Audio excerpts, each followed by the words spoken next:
Ladies and gentlemen, welcome to the 15th episode of your new favorite internet show, Visioncon Live. I'm your host, Zach Wilson, but you didn't come here to see me today. You came to see the woman of the hour.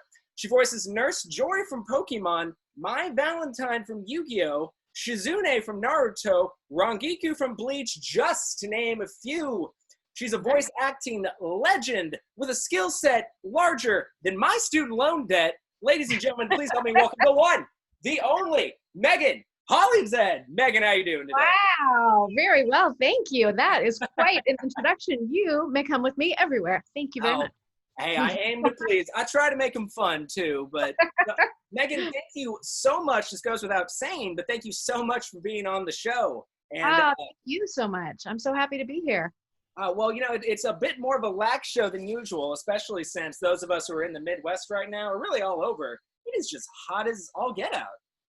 Yeah, I'm rocking the shorts. I got this giant thing of water, you know. How hot is it? Like, what are we talking? Is it over 100? Yeah, I feel like with the humidity, it's gotta be. It's at least in the 90s, where, and like, you know, I'm originally from California, so you'd think I would have been accustomed to that, but it's been so long, Megan. Oh, you can get in the 90s out here. I'm in California. I'm in LA, and you can get in the 90s and not die in a puddle. But yeah, 90s and humidity. I'm so sorry. Oh, get out of here. But hey, with that said, Megan, like I said, you're a legendary voice actress. You know, millions of people know you from your work. But I want to start us out with where it all began. Now, growing up, was this kind of always the dream, or did something happen later in life that made you think, oh, yeah, I want to be one of the most legendary voice actresses to ever exist? You know, luck happened later in life. I started out just loving sci-fi adventure. I watched Star Trek, the old one, on TV, reruns. I could not get enough of it. And my favorite movie was Raiders of the Lost Ark. Right. And these two things were in my mind, and I loved them so much that I wanted to be in them. I didn't want to be like an actor in them. I wanted to be in those worlds. And I would buy, what was the magazine then? Star Log or something like that. And I would read about shows and sci-fi. And I read a book about the making of Raiders of the Lost Ark. And I was like, wait a minute. So I can't actually be an archaeologist in the 1940s, but I can be on a crew that goes and makes these movies. This is interesting.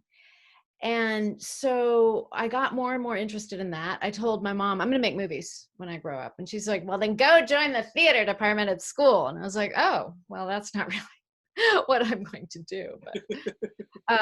But Columbus, Ohio didn't have a go make movies with Steven Spielberg department. So I went to my theater department, and I discovered I loved this make-believe world. I love playing pretend. So flash forward, I thought I'd always be backstage. I thought I'd be, I don't know, maybe doing lights or tech or directing or something. I went to film school. I loved film school. Discovered that I didn't want to make my own films. I was just spending all my time trying to get into other people's films, you know. That should have been a clue. And then I went to New York, and I worked for a theater company, a couple of theater companies, and a film company. And finally, all of a sudden, I woke up one day and said, I want to act. And I kind of went, oh no, that's a terrible life. It's very hard. It's very risky. I like to eat. I like to buy things. This is not going to end well. But I decided right then and there, I love acting. I love doing it. I will do it for free. I will keep my day job. I will always earn money doing something in the business. And I will be an actress at night in off Broadway shows, and I will just pursue my passion. And so, you know, this string that started with Indiana Jones and Raiders of the Lost Ark just took its own path, you know? And so I'm doing these off Broadway plays, and someone I knew through that world said, do you do voiceovers? And I said, yes, I do. And apparently I said it convincingly enough, because I got an audition. And it turned out that audition was for Pokemon. And so I did want to stop you right there before we continued. Now, something that differentiates you from a lot of the other guests that we've had on is your role in starting out with anime, which I did kind of want to highlight a little bit. Now, growing up, people, I would argue, have very easy access, at least in the West, to cartoons, easy to grow up on. Video games, I'd argue even more. Anime, however, at least in the West, now everybody watching either live here on Facebook or at home on YouTube, I know I'm painting with a broad brush, so don't worry. I'm sure plenty of you grew up with anime. But I would argue that at least here in the West, a lot of people, unless you were like in my generation who grew up with the Toonami generation, you probably didn't get into anime until kind of later in life. Yeah. That is, except for 2 series, both of which you play a significant role in, Pokemon and Yu-Gi-Oh! So I did want to set that up for it, so please continue. Thank you for that. You know, for me, for my generation, the anime that was around were reruns of Speed Racer, which was which I'd always just viewed as something kind of amazing and strange and one of a kind. And so when I was first dubbing Pokemon, I was like, oh, you know what this reminds me of? You know, Speed Racer, they were going, oh. And it took me a while to put all that together, that style. So I got cast in Pokemon, and you know, we weren't really, there wasn't the social media thing. There was no internet. There was no there was just news. And it was like the mid 90s, wasn't it? Yeah, late 90s. And I remember telling my mom I booked a part in a TV show, and it was going to be, I booked a part in a show. It was going to be on television of all things. And my aunt said, oh, it's not that awful one that gave kids, what did it do? It caused epilepsy in kids in Japan. And I said, no, not that one. Who knows what crazy show that is? And I go to work. I'm like, it's not that show, is it? And they're like, yes, but we've changed it, and it's totally safe in America. I'm like, oh, okay. And then really until Pokemon, the first movie, came out, that's when, I mean, I knew people were talking about, oh yeah, my kid watches that. And oh, I see it all the time. And, you know, I had started to hear a buzz about it, but it wasn't until the first movie came out and I went to a theater and saw crowds of people that I knew, oh my goodness, this is huge. And it's touched so many more people than I knew or that I could even contemplate. And that has only grown and grown over the years. It's been extraordinary. Well, the big thing about Pokemon, and I would say to a lesser extent, but still kind of prevalent with Yu-Gi-Oh! But I mean, definitely Pokemon, it's something that has stood the test of time. I mean, case in point, I mean, you know, before we went live, you know, you complimented my backdrop, which was sweet of you, but I will say the rest of my room, you know, I mean, I got my second monitor here, but down below I've got my Nintendo Switch, and I was playing the newest Pokemon, name escapes me. What is it? Pokemon. New series? I'm sorry? New series or the new game? No, the new game. And so just like, you know, just as the test of time, I mean, it's definitely stood it with Pokemon. So, you know, but just please continue. So Nurse Joy, you know, that's your kind of your first big, at least, voice acting role, which, you know, for me, for your first voice acting role, I mean, you could do a lot worse. First job I ever got paid for. First acting, I think, yeah. So I was like, wow, people get paid for this? What a racket. This is amazing. I get to do something that's this much fun.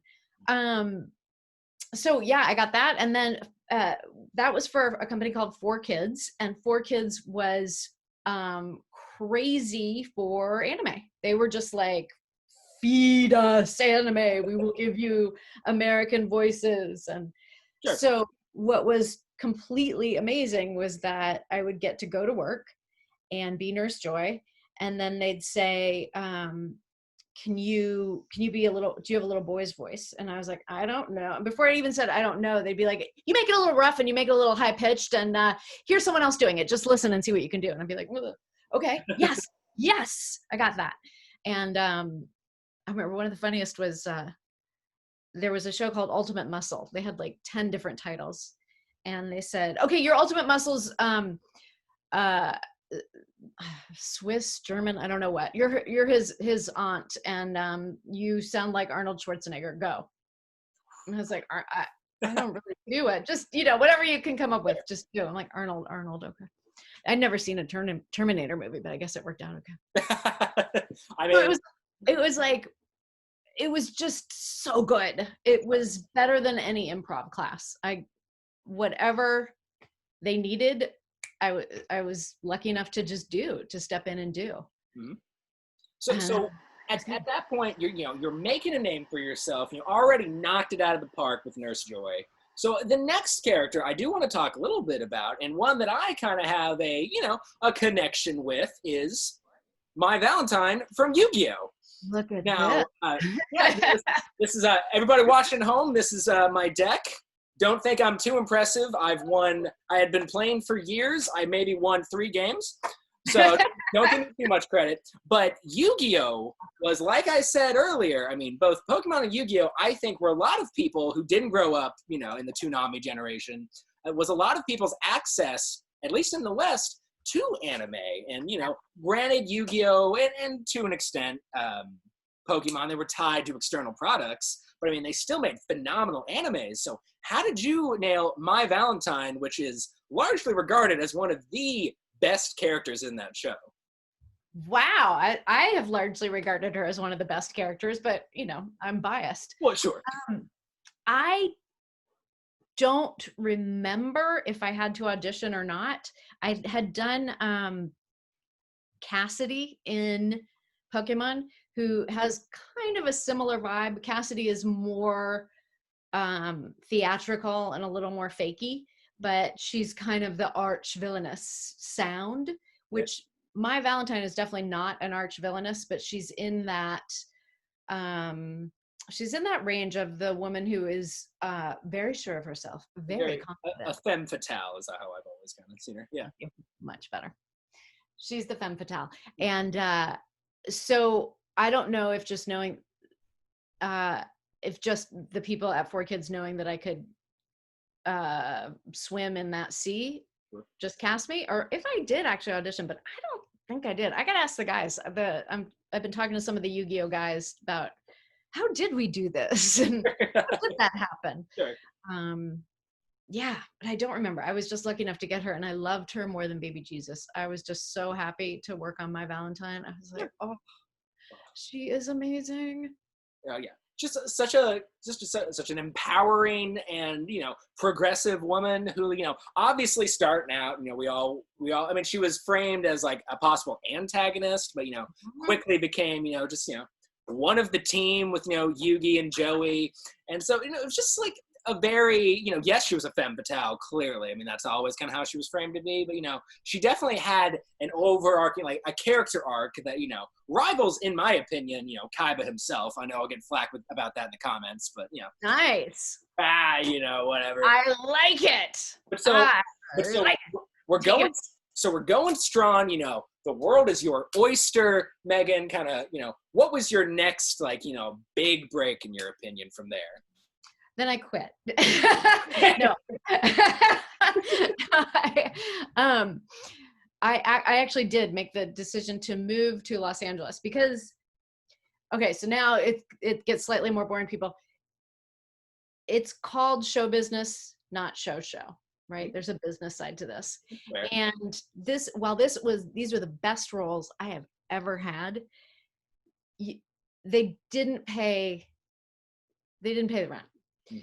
So I made a decision that I was going to go to LA, where I was from, and start over and have more acting jobs. And I was going to teach yoga in LA. It's going to be way better. I had a secret hope that 4Kids was going to be like, oh yeah, no problem. You can record your roles from LA. And they had secretly no idea that was ever going to happen. They were like, good luck, sweetie. Have a good time. Bye. And so that was when I had to say goodbye to 4Kids, and it was very painful at the time. Now Erica Schroeder took over both Nurse Joy and Mai Valentine, and she is amazing, and I have so much respect for her. And I was so sad at the time, and now I look back and I'm like, that was so joyful, and I'm actually really lucky to have that connection with her. Okay. So I moved to LA. Mhm. And started all over. Literally everything started all over. Turns out I'm not a great yoga teacher. Turns out you can't actually make good money teaching yoga anyway. Really? Yeah. But I started doing commercials out here. So I actually made my living doing voiceovers, which was the big idea. Yeah. So that was cool. So then life was good. LA's great. And then I got both right around the same time, both Shizune and Naruto and Rangiku in Bleach. And I was like, wow, here we go again. I get to be these awesome women. I love it. And like, they're so nuanced. They're such good characters. And in a world where, and a lot of people watching this will already know this, but anybody who doesn't, in the anime community, you know, there is what is called the big three, which are regarded as three of the most, you know, selling, which would be the show, merch, whatever, and the most popular animes. And those are, for shonen at least, and that is Naruto, One Piece, and Bleach. So it is a big deal for you to voice one of the main characters of at least one of them. But to voice a big character in two of them? Right? Almost unheard of. Right? I'm just, it's zero, but I was going to say luck and perseverance. Sure. I just keep showing up. If it kills me, one more audition, one more door to knock on. Sure. Still here? Yeah, she's still there. All right, let her read. But so with these big, I mean, there are some overlap with these characters. I mean, they're very important and empowering women who, you know, are always there to, you know, back up, you know, the main protagonist and, you know, shine a light of their own. But yet you bring such a different feeling, such different emotions, and just empowering, and just the voice themselves sound almost nothing alike. So, good. I'm good. Always have to figure that. No, but I'm genuinely curious, like, how do you do it? So, because, I mean, where there's so much overlap with these characters, and yet you make them each such individualized. So I'm just kind of curious, you know, is it just practice, or do you have any tips for the folks watching at home, kind of like how you do it? With these characters, they're so, I do and I don't. These characters are so embedded in my mind, like I look at them and I know what to do. Do you know what I mean? Like their pictures and their voices come together for me at this point. When I first was auditioning and thinking about them, there was so much in my head. I was like, okay, this age and that means this placement, and this is the way she moves, and this is her fierceness. You know, Mai was never like this. She was never a warrior. She was very, you know, very cunning. Yeah. And both Rangiku and Shizune, first and foremost, were warriors. So there's like a presence that's different. Sure. And so, and this is something I always forget to say, because it's something that I know, and that it's not necessarily obvious, but a voice actor doesn't work with just a voice. It comes from every part of our body down to our feet. And so, as you know, sometimes I'm auditioning and I'm like, oh, I sound normal. And I go, oh yeah, I didn't warm up my body. I got to start, like, everything has to be fluid. And so the difference between a character who has a stance like this and a stance like this is a big difference. And so, you know, that goes into it for sure. And I was lucky enough to do an animation class with Bob Bergen, and he is not only a genius, but a genius teacher. Like, because, you know, there's two different kinds of geniuses going on there, and he's got both. And he literally does. He has index cards where he writes down, you know, I did this with my jaw. I did this for pitch. I thought of this, you know, person that I know. I am not that disciplined, and maybe that is why I'm not Porky Pig. Well, honestly, when I had Bob on the show, I want to say it was a while ago, but I mean, that is a hard that is all. In order to be as consistent, or not consistent, but just like as methodical and detailed as Bob Bergen, I mean, I can't imagine like ever attaining that. And like when he actually agreed to be on the show, and it was still kind of a new show. I mean, I've told this story before. I didn't tell him because, you know, I didn't want to embarrass myself. But at this point, whatever. I was checking my phone and like his notification was like, yeah, man, I'd love to be on the show. Paraphrasing, obviously, he doesn't talk that way. But I wasn't paying attention to what I was doing and just rammed my foot into a chair. Oh my gosh. It's such pain, but it was so worth it. Anyway, that has nothing to do with anything. It's just a fun story. No, I get it. But so like, but actually, that actually brings up something that I want to talk to you about. Now, you are so well known for all of these characters, you know, and I mean, fans have taken notice. So are there any kind of fun con stories that you have, you know, like you being at conventions or you just being recognized out in the open, kind of, and fans just kind of flock towards you? Any kind of fun stories like that? Oh my God, that would be so funny if I were recognized out in the open. No. No, you know, I wish I got to collect more specific stories. I have so much fun at cons. I didn't do cons for years while I had kids and got my life back in order, which is still not in order, but it's in order enough that I can get away from my house for a little bit. But when I went back, I was just, when I go to cons, I just want to hold people. Just like, just come here, sit on my lap and tell me more about what your experience was like. It's just, what a great thing cons are. I mean, really, I had no idea when I went to the very first one right after Pokemon was a hit, and they're like, do you want to come do this con? And I thought, me? What? Who? What? Who would want to meet me? And I was a little cynical about it. I'm like, a convention? What?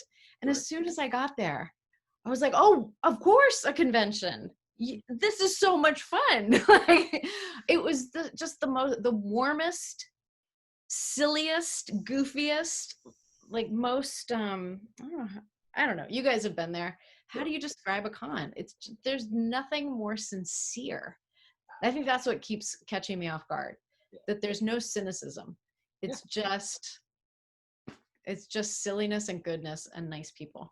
And the thing that I appreciate, at least Visioncon itself, and, you know, working from it, you know, obviously I'm a little biased, but, you know, a lot of conventions that I've gone to, you know, Visioncon obviously being one of them, but, you know, just every single con I've gone to, you know, the gatekeeping, the, like, you know, barring people from being interested in a fandom just because, I don't know, you don't have a vial of George Lucas's bathwater. It's not down there. It's a very welcoming. How much is the vial of George Lucas's bathwater? You know, I'll order it right now.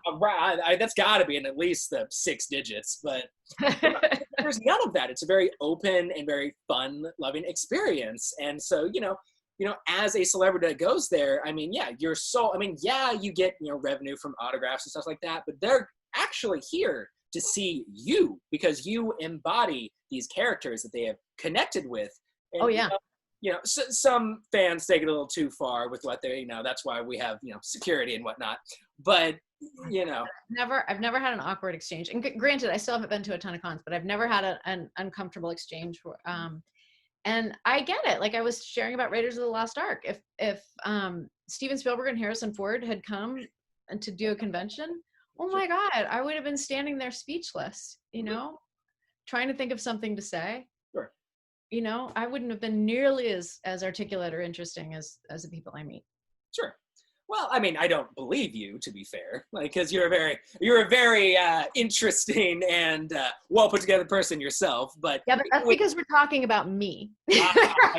I see. Fair. Well, jumping ship a little bit from conventions, a lot of people that watch this, you know, obviously are fans of the people that we have on the show. But what I've noticed are a lot of people are actually watching because, you know, we've had a string of voice actors that they're either interested in getting into voice acting or they already are and are just kind of looking for pointers from the people such as yourself who have made it and have, you know, prospered in this business, you know, kind of, so looking for pointers about what to avoid doing and what to actually do. So yes.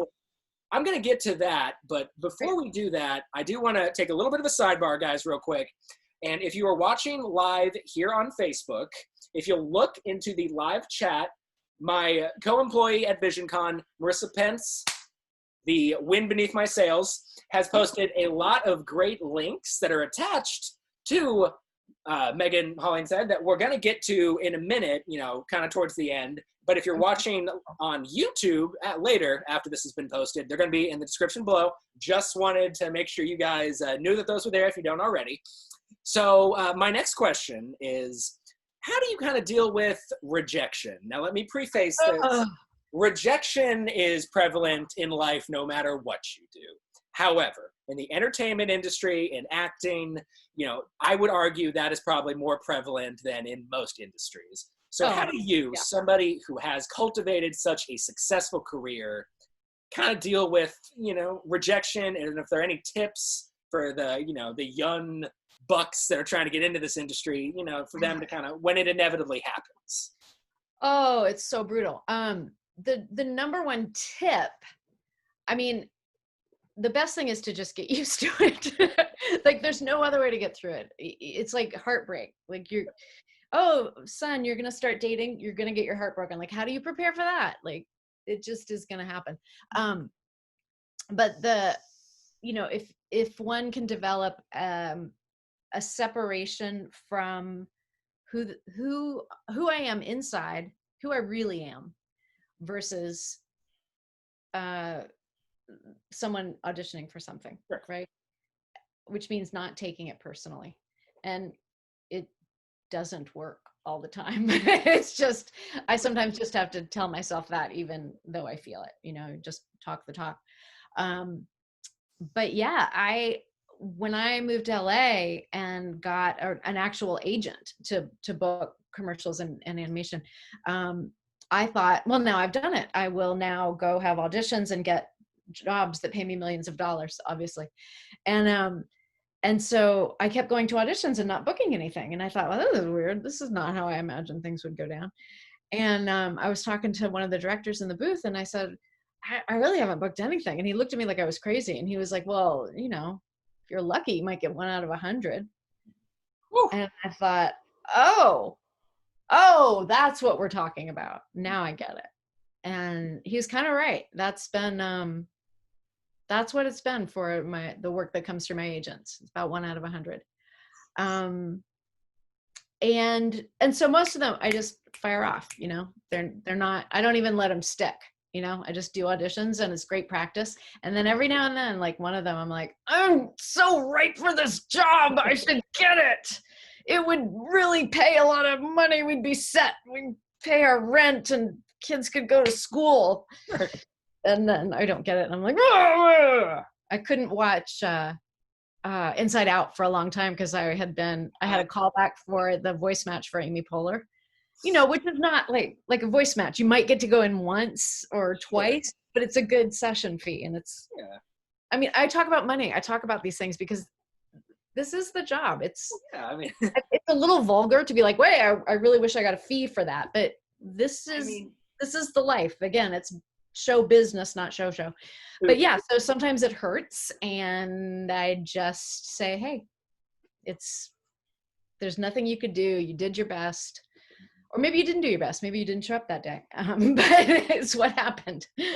The great thing about rejection is that I have to be philosophical right away, right? Sure. I have to learn the ways to ride the ebb and flow of life, whether I want to or not. And so does it ever get any easier, or is it just a constant battle to like not get yourself down in the dumps when it inevitably does happen? No, it gets easier. Yeah. I ignore a lot of it. It's like, But it's constant practice, because like now, the things that used to make me feel sad don't, but now there's bigger things to make me feel sad, life is just like that, Life. Well, it's something to look at. I did want to ask before we kind of, get to the kind of the last questions was, in this, this point of life that we're in right now with the pandemic and everything, a lot of people have a lot of free time. And so, they're getting into voice acting, but, is it any easier to get into this industry? Or is the fact that now that we have all this time, or since we have all this time and so many people are trying, at least for people starting out, is it more competitive than ever, you think? I don't have an answer for that. I do know the only thing that changed for me is that I had a mediocre sound system, and I could do auditions there, but not much else. And I scrambled, and I got a booth, a live booth with walls and things. And I got Source Connect so that I actually can work from home. And I know the auditions I'm getting now, they say must have Source Connect. So I kind of wonder, I'm like, am I getting more auditions now, or are they the same? Blah, blah, blah. Yeah, so I guess what the sentence that started with what I do know is, I don't actually know. Well, it is an interesting kind of, for many reasons, it's kind of an interesting time we live in right now. But the final question I wanted to ask before we kind of get into the plug zone is, like I was saying earlier, a lot of people that are watching this series, are either interested in voice acting or are taking active steps to get into the industry and just kind of need to know what to go from there. So let's assume, Megan, I am the physical embodiment of all of these people, again, either watching live here on Facebook or watching it later on YouTube. Yes. Wanting to get into voice acting. Let's say I took Bob's class because so many of the successful voice actors such as yourself have. Where do I go from here? Excellent. Well, first of all, so you're living in Los Angeles? Let's assume, okay, you know what? No, let's assume I'm not. No. Okay. So that makes it a little more challenging because a lot of the producers that I know in anime are either in New York or LA. There is a group in Texas, Funimation. So you might want to reach out to some of these producers and ask them, do you work with people out of state, or do I need to be there? Now, when you approach producers, you're approaching very respectfully, and you're not like, annoying person wanting a job. You're, hey, you're presenting yourself very professionally, keeping an appropriate distance, and asking like that. But what else should you do? You're ready to go. You've taken your classes. You should pursue other types of acting work to keep up with your craft. So maybe that's something someone's producing a little short for YouTube, or a friend's play. It's like Dustin Hoffman said in Tootsie, you just act. Wherever you can find it, wherever you get work, you just act. You just act, you just act, you just act. Not watch anime and imitate, but you find work and do it. So work those acting muscles. So how soon do I have to get an agent, and how soon do I have to splurge on, the expensive equipment? Can I start out little and work my way up? Or do I just need to go balls to the wall, just go all out on this equipment? Don't go balls to the wall. Don't go balls to the wall, okay? Baby steps. Okay. One step at a time. Yeah. No balls to the wall. I trust that this is just my own personal advice. I don't really know. Or Megan Hollingshead. It's not guaranteed. I would say your opinion holds more weight than, a lot of other people. Yeah, like I only just invested in a real booth. And we have yet to see if it really makes a difference toward getting work or not. Fair. You just don't know. And it's a constant balance between, this is how much I'm earning, this is how much I'm spending. You gotta do the numbers, man. You gotta know that you're earning more than you're spending. So pay your bills, take care of your life, and then make sure there's an amount put aside for your vision. Sure.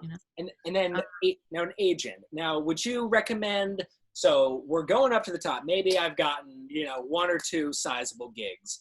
When would be the best to get an agent? Is it kind of right out the gates, or should the prospective people that are watching right now kind of have some experience under their belt before they take that leap?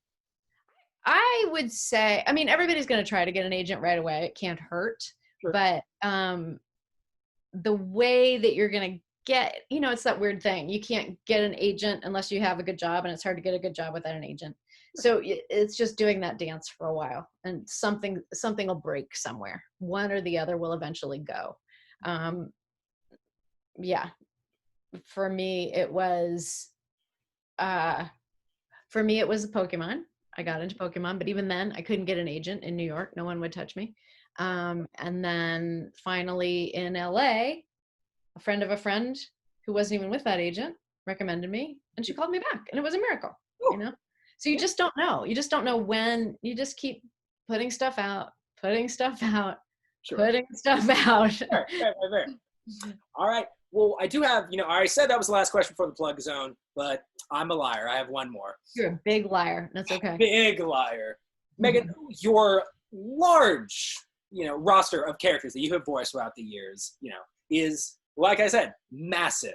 But I want to know, are there any ones that have just stood with you throughout all the years that really kind of, at the end of the day, I mean, obviously you're proud of all of your work, but, if there were just a couple that you'd be like, those really meant something to me at the end of the day. Kind of what characters would that be? Well, this is maybe in a little different tone than you're thinking of, but twin sisters, Neon and Shion from When They Cry. Okay. This, I love them so much because of the work itself, and because I had so much fun working on the work. Mm-hmm. And because I went into this recording not knowing it was a horror story. Oh, wow. And it was just unbelievably fun. Neon was a sassy, bratty, little bossy sister. And she was what the whole story was about. She was bossing all her friends around. I was told she was kind of like a mafia kid. I was like, all right, she's a mafia kid. And then all of a sudden she had a twin sister who came back into town. I was like, all right, this is cool. And then she started torturing her twin sister. Awful. It was awful. I'm not laughing, except I am. And then, and I remember like working with this director, and there was this whole weird festival called the Cotton Drifting Festival. And later it came out that cotton drifting was actually meant like pulling your entrails out of your body. Oh, so I turned to the director, I'm like, what? And she's just laughing. And it's Christy Reed who directs a ton of stuff now. And she's laughing, and I'm like, did you know this? And she's like, yeah. Like, you could have warned a girl that this was coming. So I assume this was a safe bet to assume this wasn't a for kids animated. No, I mentioned that before we started talking about entrails. But yeah, it was bizarro, super bizarro, and delightful. And what was that anime called? When They Cry. When They Cry. I'm definitely going to check that one out. I should be able to tell you the Japanese, but I can't remember. Sure, that.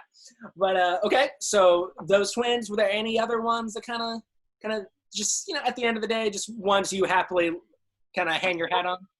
Dude, I love all of them. I was listening to stuff back to put, like, I'm like, oh, should I update my reel, whatever. Sure. And I was listening to stuff back. I'm like, that was really good. No one ever asked me about that one. It's so good. Oh, it's a good one. It's terrible. I'm proud of your work. All right, ladies and gentlemen, if you have not already, go ahead and put either your comments or your questions in the live chats on Facebook on this live feed, or if you have already, I'll read some of the ones in the messenger as well. How exciting. This is your last chance to do so, because ladies and gentlemen, we're the Plug Zone. Megan Hollingshead. Highway to the Plug Zone. Ooh, I like that. Marissa, we do need a theme song for the Plug Zone. Maybe that could be a brand new. Obviously, ask Kenny Loggins. Yeah, what's he doing now? But no, yeah, seriously. Megan Hollingshead, now is your chance to advertise, promote, plug, whatever verb you want to use. Anything you want. Future projects, social medias, websites, whatever. The floor is yours. All right, cool. Thank you for coming today. Come visit me on Instagram, just because that's the one I check the most, and I'd love to meet you all. Megan Holly VO on Instagram. And what else? I don't know if I've mentioned that I'm back on Pokemon after all these years. You were actually, well, you didn't, but something I was meaning to bring up to you. I'm back on Pokemon and Pokemon Journeys. So the triumphant return of Nurse Joy. Journeys. First 10 episodes have dropped on Netflix. Huzzah! And coming up in less than a week, Happy Space Pop Con is putting on a Bleach panel with myself, Michelle Ruff, and Quentin Flynn. And we're all going to talk about Bleach, yay! And there's merch available. We're selling autographs and headshots and even one-on-one chats. I don't know how that's going to work. It's going to be very exciting. So that's what I got coming up. Like I go on social media and I promote, but the most fun is when you guys tell me what's going on with you. So check in, say howdy do. I'll try to get on Twitter. I don't understand Twitter. I don't know why, my brain. But I will do my best. And all of those links, guys, that she just talked about in the live chat, if you're watching live on Facebook, or if you're watching this later on YouTube, they're down in the description below. Ladies and I'm gentlemen. trying to do Vanna White, but I don't know where I'm indicating. You're on my left, and I assume that means I am on your left on your end. But with that said, we're out of the plug zone. So we're going right now into viewers' comments and questions. So, yay! Marissa, always the stars in my sky, the wind beneath my sails, however you want to say it, has compiled a bunch of your guys' questions for me. So I'm going to start reading them out. How awesome is Marissa? Thank you. Oh my gosh, thank you for bringing that up. Marissa was the best. We stand Marissa in this house. All right, so Daniel wrote in and asked, how did you get the role of Nurse Joy for Pokemon Journey after the four kids dismissal? Right? That's what I thought. Pokemon. I mean, somebody could write a book that only a few people would be interested in about the history of the Pokemon franchise in America. But yeah, the Pokemon they did it in New York, and then they decided to do a new, the new version, the Journeys version has now become bi-coastal. So they're doing it in LA and New York. And it was observed that the Nurse Joy that came into Pokemon Journeys looked and dressed like the original Nurse Joy from back in the day. And my understanding is that Lisa Ortiz, who was directing, said, oh, this looks like original Nurse Joy. Do you know Megan Hollingshead is in Los Angeles? She could do it there. And they said yes. And I was brought in not knowing what I was being brought in for, but I knew I heard about Pokemon. I knew Lisa was directing. I was super happy. And I came in and I saw Nurse Joy flash by, but I knew other actresses, were doing Nurse Joy, so I didn't get too excited. And then Lisa said, so we're having you play Nurse Joy. And I just gave her the biggest hug. I was like, thank you. Thank you. The triumphant return of Nurse. Oh, it just made me so happy. Like, I mean, I'd be happy to do anything, but sure. The original role that puts you on the map. I mean, yeah, that must mean the world to you. Yes. All right, Aaron wrote in and asked, because it's Disneyland's birthday this week, what's your Disneyland? Yeah, what's your favorite memory, and which Pokemon or Yu-Gi-Oh character would you want to bring, and in parentheses, as either Nurse Joy or Mai Valentine? Okay, so I'm assuming. Wow. Yeah, Aaron is a Pokemon to Disneyland. Aaron, we love you, and he's notorious for having these good, if not complex, questions. So let me break it down real quick. So if you're in this case, if you are either Nurse Joy or Mai Valentine, which character from those from those respective shows would you want to bring to Disneyland? Can you even imagine the cuteness of Score Bunny on the teacup ride? Oh my gosh. Come on, give it up. So for pure cuteness, I'm taking Score Bunny. Nurse Joy is taking Score Bunny on the teacups. But Mai Valentine could definitely, Mai and Joey would enjoy a trip to, what do they call Star Wars land? Galaxy's Edge. What is it? Galaxy's Edge. Mai and Joey could go, be like. Oh, tear it up. Yeah. Galaxy's Edge. Yeah. Well thought out. All right. Tabitha wrote in and wanted to know, are your kids into Pokemon? Do they think it's super cool that their mom was Nurse Joy? And then she goes on to say, my kids are all crazy Pokemon fanatics. Our whole family is actually. We have Pokemon Go outings for family time to include me, my husband, and kids, my parents and siblings. So how fun. I want to go on a Pokemon Go outing with your family. We've done a little Pokemon Go, but it hasn't I don't know. We Sure. haven't quite gelled. I don't fully understand it. My husband ends up putting the kids in the car to find one of those Go refill stations, and I'm like, wait, surely it's easier than this. But yeah, my kids, it took them a while to have any respect for me at all. My oldest daughter was like, oh, we watched Pokemon after school today with a friend. And I said, oh, did you? Was it the original ones? And she says, yeah. And I'm like, was Nurse Joy in it? And she goes, yeah. I'm like, well, that's me, right? Yeah. I'm like, oh, okay. No street cred, none. No street cred, none at all. But yeah, but they do enjoy it. They don't. They had to binge watch Pokemon Journeys because I was like, what episodes am I in and will you tape it? So I made them watch it like all at once. And they totally love it. They don't really care that I'm in it. It doesn't really it doesn't affect them one way or another. No, my little one, she wants to do, like, she'll see my auditions and she says, I think I could do this, Mommy. I think they'd rather have me. Right. It's just kind of the fabric of our work. So it's cool. And hey, I mean, A+ for confidence as well. I'm sure. Is that from a rock? Easier if she had a C. Ladies and gentlemen, that's about all the time we got tonight for 15th episode of Visioncon Live. Now, before we wrap this up, Megan Hollingshead, is there any final words you want to leave us out on? Be well.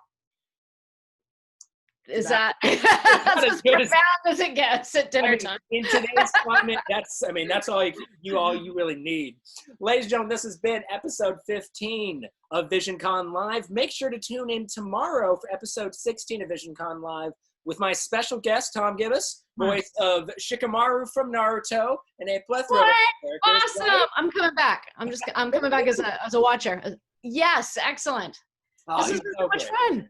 But ladies and gentlemen, until next time, my name's Zach, but much more importantly, this has been Megan Hollingshead. Make sure to check out all those links below in the description. And always remember, guys, life's better when you have friends to share it with. Yeah.